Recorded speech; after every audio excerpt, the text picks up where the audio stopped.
Dans les commentaires de cette vidéo, nous mettons le lien de téléchargement gratuit de l'ouvrage de Ralph Challis, Le don de parler diverses langues, le lien d'accès à la playlist de la lecture audio de cet ouvrage, le lien d'accès à l'achat de l'ouvrage Si la trompette rend un son confus, condensé du livre Le don de parler diverses langues. Nous vous recommandons vraiment le livre de George A. Birch, Le ministère de délivrance, moyen pratique pour contrer l'œuvre de Satan aujourd'hui. Et nous vous signalons que nous en avons assuré l'audiobook intégral. Nous vous mettons donc le lien vers l'audiobook de l'ouvrage de George Birch, pasteur qui a éprouvé des centaines de parlers en langue. À chaque fois qu'il a éprouvé l'esprit de langue par lequel un chrétien s'exprimait en langue, il s'est avéré qu'il s'agissait de puissances démoniaques dont il a pu délivrer ces chrétiens qui avaient été pris dans les filets du charismatisme ou du pentecôtisme. On a même le témoignage dans le chapitre 8 de l'ouvrage, intitulé « Le test, la mise à l'épreuve du parler en langue », d'un pasteur qui parlait en langue et qui a pu être délivré d'un esprit de langue et qui ainsi a été affranchi d'une puissance occulte et infernale qui s'était emparée de lui par cette recherche trop égarée d'un esprit de langue. Et puis bien sûr, nous vous mettons le lien vers l'appendice B de cet ouvrage de Ralph Challis, Le don de parler diverses langues, intitulé « Quelques cas authentiques de langue démoniaque discernés par George Birch, ancien missionnaire testé, éprouvé les esprits de langue ».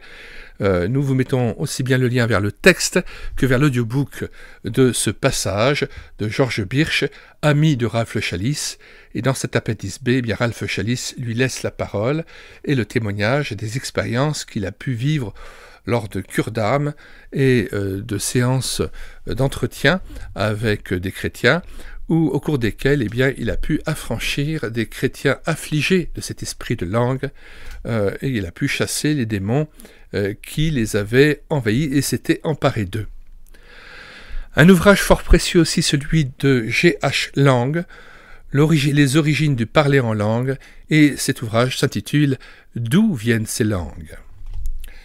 Eh bien, nous vous mettons le lien de cet ouvrage, le lien aussi vers l'audiobook de cet ouvrage que nous avons entièrement pris en charge sur cette chaîne YouTube « Elle écoutait sa parole », l'ouvrage de Fernand Legrand « Tout savoir sur le parler en langue ». Nous vous mettons le lien vers le téléchargement gratuit de cet ouvrage. Nous vous mettons aussi l'ouvrage en anglais comme en français, et ainsi que le lien vers l'audiobook de l'ouvrage que nous avons entièrement pris en charge afin de lutter encore contre cet esprit de langue qui est tellement pernicieux, qui est vraiment une invasion démoniaque dans les églises contemporaines et qui vient semer comme un cancer dans le corps de Christ. Et nous vous mettons le lien vers deux playlists que nous avons développées dans la perspective de cette lutte contre ces hérésies. Charismatisme ou christianisme, 63 vidéos et présentations d'ouvrages contre le renouveau charismatique et les dangers du parler en langue. Deuxième playlist vers laquelle nous vous aiguillons en vous en communiquant le lien.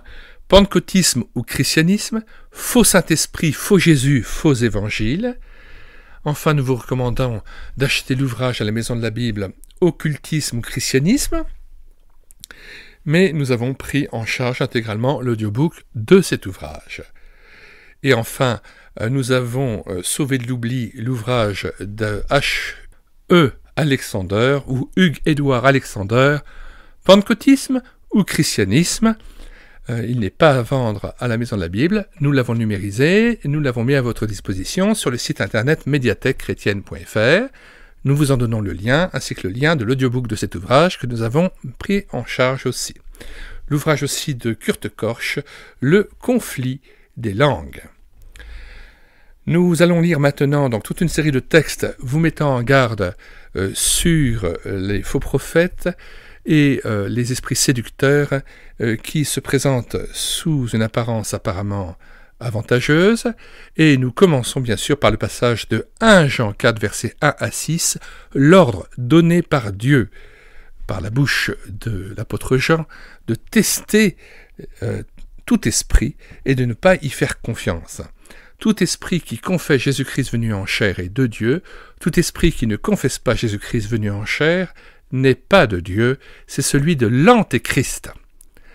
Et donc je vous ai dit qu'à chaque fois qu'un serviteur de Dieu a testé l'esprit de langue pendant que quelqu'un se mettait à parler en langue, à chaque fois l'esprit a refusé de confesser Jésus-Christ venu en chair.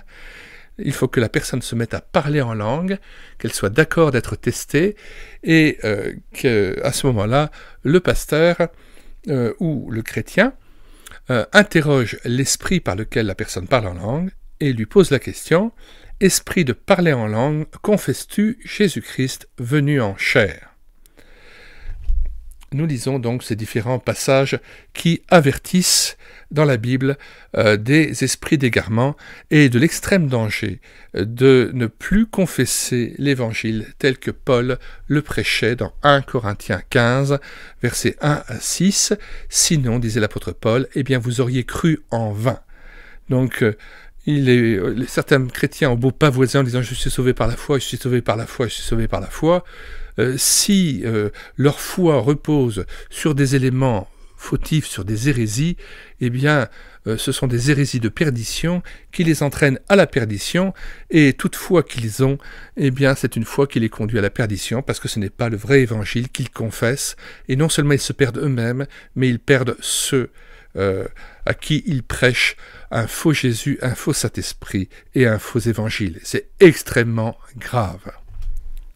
D'autant plus, je le répète, qu'il s'agit d'un esprit antéchrist qui déjà est dans le monde, qui déjà agit très activement dans les églises, et beaucoup de ces esprits se répandent dans les églises qui ne se disent pas ni pentecôtistes ni charismatiques, et j'ai entendu même un pasteur de Paris qui venait du pentecôtisme, qui avait condamné certains excès du pentecôtisme, et qui avait créé une autre église, mais qui ne se disait ni charismatique ni pentecôtiste. Il interdisait le parler en langue dans l'église, mais dans l'entretien individuel, il encourageait chacun des chrétiens à parler en langue dans le privé. Alors je rappelle que le parler en langue dans le privé, c'est encore pire, parce que ça vient en désobéissance totale à ce qui est dit dans la parole de Dieu. S'il y a parler en langue, c'est forcément dans le contrôle de l'Église, et il faut qu'il y ait des interprètes et une traduction. Et il ne s'agit pas d'un parler en langue incompréhensible, d'un charabia obscur, il s'agit tout simplement d'une langue étrangère qui pourrait permettre aux non-croyants de se convertir, si jamais ils pouvaient à ce moment-là entendre la parole de Dieu. Et la plupart de ceux qui parlent en langue dans le secret ne savent même pas qu'ils sont à ce moment-là animés par un esprit d'en bas. Et je connais un pasteur, c'est pour ça que j'ai dû quitter cette église baptiste, je connais un pasteur qui pendant 40 ans a parlé en langue, et il continue à parler en langue dans le privé, mais il ne sait même pas ce qu'il dit. Et comment peut-on imaginer que l'esprit de Christ puisse être un langage obscur, incompréhensible, alors que dès le début de l'évangile de Jean, il est dit que ta parole est lumière. Logos, ça désigne avant tout un discours structuré. Le parler en langue est vraiment un discours décousu, sans sens, et qui s'oppose complètement à la parole de Dieu. Et quand on voit vraiment ce que les gens disent en fait dans le parler en langue, y compris dans le privé, ce sont des paroles de blasphème, d'opposition à Dieu, d'insulte à Dieu. Et donc il y a des pasteurs qui à la fois parlent en langue dans le privé et s'imaginent louer Dieu, et s'abusent eux-mêmes. Le dimanche, ils louent Dieu, et dans la sphère privée, ils se mettent à l'insulter. Alors je vous conseille vraiment d'écouter la vidéo sur YouTube de Madame Reboul. Les dangers et dérives du renouveau charismatique catholique, véritable infiltration dans l'Église romaine. Michèle Reboul est donc historienne des religions, et notamment du catholicisme. Et c'est une conférence qui dure 1h30. Au bout d'une heure, elle donne ce témoignage étonnant. En plein cours d'une messe, il y a des gens qui se mettent à parler en langue. Et par le plus grand des hasards, il y a des Indonésiens qui sont là et qui entendent curieusement et comprennent le langage dans lequel ces gens qui sont venus parler et prier en langue s'expriment. Seulement, ce qui les étonne, c'est qu'ils s'expriment en langue en blasphémant Dieu, en insultant Dieu, et au lieu de louer Dieu, ce sont des esprits qui s'opposent à lui, ce sont donc des puissances d'en bas. C'est donc une invasion démoniaque qui a déferlé dans l'Église, aussi bien catholique que protestante ou évangélique, et donc c'est pour ça que je mets toute ma force dans la dénonciation de ces esprits de langue qui sont véritablement des esprits qui séduisent, qui font aussi, hélas, des miracles, ce sont des faux prodiges, et donc c'est très important que l'Église veille et qu'il y ait des veillants qui puissent avertir les frères et sœurs en Christ de l'extrême danger de l'invasion démoniaque de ces esprits de langue. Pour ceux qui nous rejoindraient en cours d'audiobook, nous mettons dans les commentaires de cette vidéo le lien de téléchargement de cet ouvrage de Ralph Challis, Le don de parler diverses langues, ainsi que le lien vers la playlist de cet audiobook, afin que tout un chacun puisse s'y prendre dans l'ordre pour commencer l'audiobook par le début.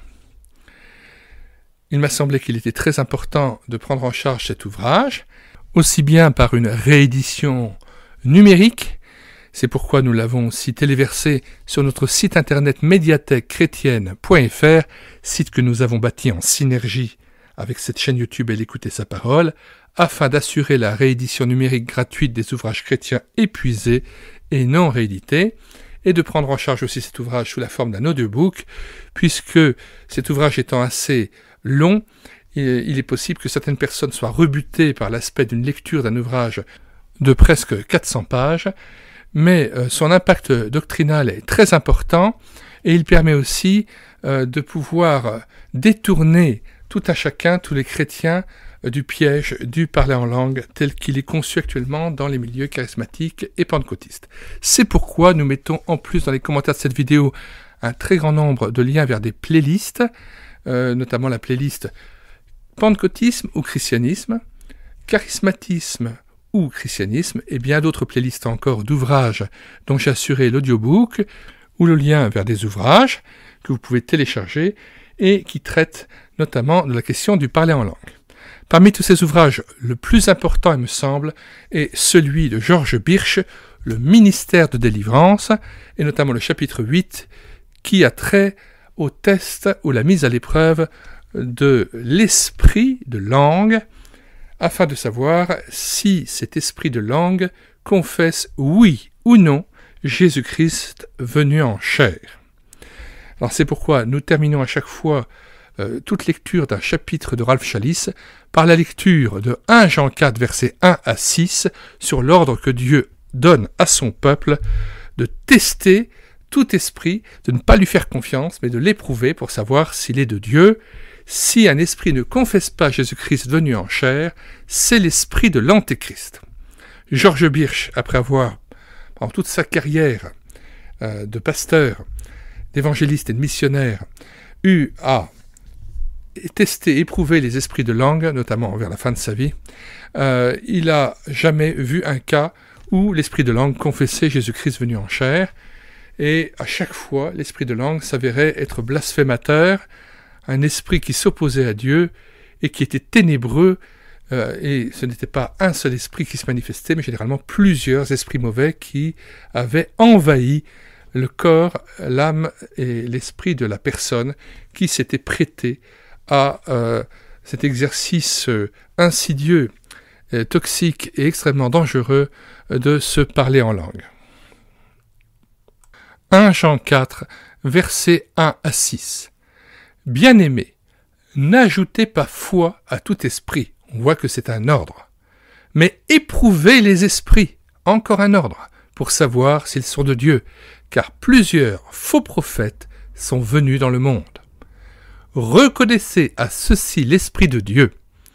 Tout esprit qui confesse Jésus-Christ venu en chair est de Dieu, et tout esprit qui ne confesse pas Jésus n'est pas de Dieu, c'est celui de l'Antéchrist, dont vous avez appris la venue et qui maintenant est déjà dans le monde. 4. Vous, petits enfants, vous êtes de Dieu et vous les avez vaincus parce que celui qui est en vous est plus grand que celui qui est dans le monde. Eux, ils sont du monde. C'est pourquoi ils parlent d'après le monde et le monde les écoute. Nous sommes de Dieu. Celui qui connaît Dieu nous écoute. Celui qui n'est pas de Dieu ne nous écoute pas. C'est par là que nous connaissons l'esprit de la vérité et l'esprit de l'erreur. Nous lisons d'autres textes très importants, Galates 1, versets 6 à 9 inclus. Je m'étonne que vous vous détourniez si promptement de celui qui vous a appelé par la grâce de Christ pour passer à un autre évangile. Non pas qu'il y ait un autre évangile, mais il y a des gens qui vous troublent et qui veulent renverser l'évangile de Christ, mais quand nous-mêmes, quand un ange du ciel annoncerait un autre évangile que celui que nous vous avons prêché, qu'il soit anathème. Nous l'avons dit précédemment, et je le répète à cette heure, si quelqu'un vous annonce un autre évangile que celui que vous avez reçu, qu'il soit anathème. 1 Corinthiens 15, versets 1 à 6. Je vous rappelle, frères, l'évangile que je vous ai annoncé, que vous avez reçu, dans lequel vous avez persévéré, et par lequel vous êtes sauvés, si vous le retenez tel que je vous l'ai annoncé, autrement, vous auriez cru en vain. Je vous ai enseigné avant tout, comme je l'avais aussi reçu, que Christ est mort pour nos péchés, selon les Écritures, qu'il a été enseveli et qu'il est ressuscité le 3e jour, selon les Écritures, et qu'il est apparu à Céphas, puis aux 12. Ensuite, il est apparu à plus de 500 frères à la fois, dont la plupart sont encore vivants et dont quelques-uns sont morts. 2 Corinthiens 11, versets 3 à 4. Toutefois, de même que le serpent séduisit Ève par sa ruse, je crains que vos pensées ne se corrompent et ne se détournent de la simplicité à l'égard de Christ. Car si quelqu'un vient vous prêcher un autre Jésus que celui que nous avons prêché, ou si vous recevez un autre esprit que celui que vous avez reçu, ou un autre évangile que celui que vous avez embrassé, vous le supportez fort bien. Et enfin, 2 Corinthiens 11, verset 13, « Ces hommes-là sont de faux apôtres, des ouvriers trompeurs déguisés en apôtres de Christ. Et cela n'est pas étonnant, puisque Satan lui-même se déguise en ange de lumière. Il n'est donc pas étrange que ces ministres aussi se déguisent en ministres de justice. Leur fin sera selon leur œuvre. » Chapitre 7, versets 21 à 23.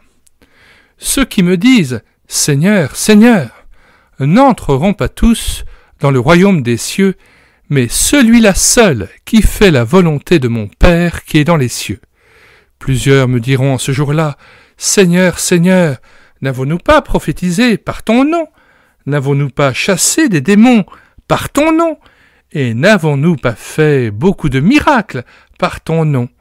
Alors je leur dirai ouvertement, « Je ne vous ai jamais connu, retirez-vous de moi, vous qui commettez l'iniquité. » Grande est la responsabilité des faux prophètes qui auront égaré par millions des jeunes chrétiens à peine sortis de leur péché et du monde pour les amener à un faux esprit, à un faux Jésus, à un faux évangile de la prospérité, à un évangile charismatique ou pentecôtiste, en leur faisant recevoir non pas l'Esprit Saint, mais un esprit antichrist, un esprit qui s'oppose à Dieu, qui blasphème Dieu, et qui les conduisent à mener un culte en secret chez eux, avec à parler en langue qu'ils ne connaissent même pas, qui est ténébreux, qui n'est pas intelligible, et qui est tout à fait le contraire, à l'opposé de la lumière de la parole de Dieu, qui elle est intelligible, compréhensible, claire.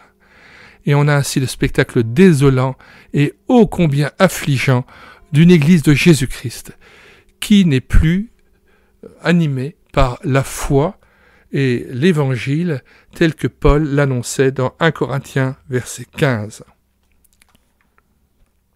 La tendance actuelle est à l'union entre les fédérations comme la FEF et les pentecôtistes et charismatiques au sein d'une immense structure pour se sentir plus fort, qui est le CNEF, mais finalement on perd tout à vouloir faire une sorte d'unité aux dépens de la vérité, et il vaut mieux rassembler avec Christ, quitte à ne pas être forcément avec le groupe, mais au moins faire partie de ceux dont Christ disait « Mais quand le Fils de l'homme viendra, trouvera-t-il la foi sur la terre ?»